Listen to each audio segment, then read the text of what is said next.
আসসালামু আলাইকুম। আমি Jamirul Islam, civil engineer, Rangpur engineering and construction ফার্মের পক্ষ থেকে সবাইকে জানাচ্ছি স্বাগতম। আমি আজকে নতুন আরেকটি ভিডিও টিউটোরিয়াল নিয়ে তোমাদের মাঝে হাজির হলাম। তো আজকে মূলত যে টিউটোরিয়ালটি আমি করব সেটি হচ্ছে একটি থ্রিডি বিল্ডিং এ কাজ করতে গেলে কিভাবে আমাদের একটি ডোর থ্রিডিতে রূপান্তর করতে হয় সেটি নিয়ে মূলত আলোচনা করব। তো দেখা যাক, এখানে আমি একটা ডোর নিয়েছি। এরকম প্ল্যানে যে ডোরগুলো থাকবে এই ডোরগুলো যে কোনো একটা কপি করে নিতে হবে। কপি করে নেওয়ার পর প্রথমে যে কাজটি করতে হবে সেটি হচ্ছে বাউন্ডারি করে নিতে হবে। দেখেন, বিও ইন্টার বাউন্ডারি করব, অ্যাড পয়েন্ট করব, বিও ইন্টার লিখে ইন্টারপ্রেস করে এখানে একটা ক্লিক করব, এইখানে একটা ক্লিক করব, ক্লিক করে ইন্টারপ্রেস করব। করার পর এখানে আমরা এক্সট্রুড কমান্ডটি নেব। তার আগে একটা কথা বলে রাখি যে যেটি আমি এই যে আমাদের দরজার যে যেন সিম্বলটি আছে এটি অবশ্যই যেন আমাদের এই বোর্ডের বাইরে না যায়। হ্যাঁ, এটি অবশ্যই ভিতরে রাখতে হবে, না হলে কমান্ডগুলো কাজ করবে না। এরপরে আমাকে এক্সট্রুড করতে হবে। এরপরে কি করতে হবে? এক্সট্রুড করতে হবে। এক্সট্রুডে ক্লিক করে এইটি আর এটি দুটিকে ক্লিক করে ইন্টারপ্রেস করতে হবে। করার পর আমি এটি আসলে মূলত কতটুকু নিতে চাই, যে কোনো একটা কর্নারে ক্লিক করে উপরের দিকে নিয়ে দরজাটা আমি যেটি নিব সেটি হচ্ছে আমাদের 6 ফিট 10 নিতে হবে। 6 ফিট কত? 10 নিতে হবে, কারণ তার 7 ফিট আমাদের থাকবে জানালার হাইট, দরজার হাইট। তো এখানে আমরা 6 ফিট 10 নেব, আর 2 ফিট আমরা চৌকাঠটা দেবো পরবর্তীতে 2 ইঞ্চ। হ্যাঁ, তো এখানে নিব আমরা কত? 6 ফিট 10 নেব, ইন্টারপ্রেস করবো। এই চলে আসছে, আমাদের কলাম দুটো চলে আসছে।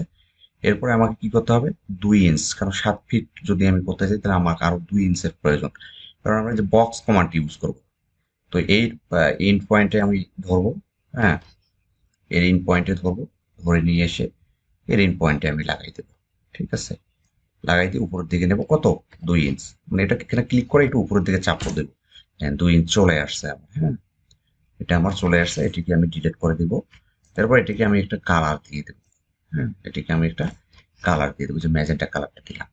দেওয়ার পর আমাকে যেটি করতে হবে সেটি হচ্ছে দরজাটিকে কিন্তু আমাকে একটু ঘুরাই নিতে হবে। হ্যাঁ, কারণ দরজাটির পাল্লাটা যখন আমি দিব তখন আমি কিন্তু পাচ্ছি না, আমি কোনো পয়েন্ট পাচ্ছি না। তো সেক্ষেত্রে আমি এটাকে কি করব? একটু ঘুরাই নিব। হ্যাঁ, এটাকে আমি একটু ঘুরাই নিব, পাল্লাটাকে আমি একটু কি করবো?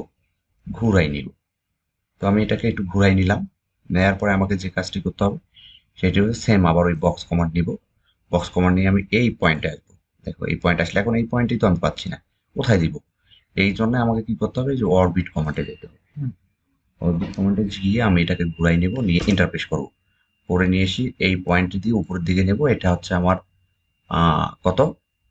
ওই পূর্বে নেয়, যেহেতু 2 ইঞ্চ উপরের থেকে আমার নেয়া আছে, তাহলে এটা আবার আমার হবে 10। সরি, ব্যাক স্পেস দেবো। এটা আমার হচ্ছে 6 ফিট কত হবে? 10। ইন্টারপ্রেস করবো। এই যে চলে আসছে। হ্যাঁ, আসার পর আমাকে এটাকে কি করতে হবে? এটাকে আমি একটা কালার দিয়ে দেবো।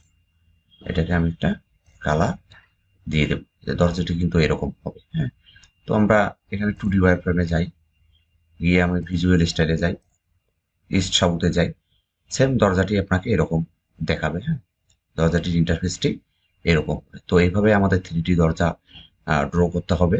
হ্যাঁ, পরবর্তীতে আমরা ম্যাটেরিয়ালস ইউজ করব। তো আজকের ক্লাসটি এ পর্যন্তই থাকবে। হ্যাঁ, কারো কোনো যদি প্রয়োজন হয় বা জানার থাকে তো আমাকে অবশ্যই আমার সঙ্গে যোগাযোগ করবেন। হ্যাঁ, আমি অবশ্যই হেল্প করার জন্য প্রস্তুত রয়েছি। তো সকলের জন্য শুভকামনা। আসসালামু আলাইকুম রহমতুল্লাহ।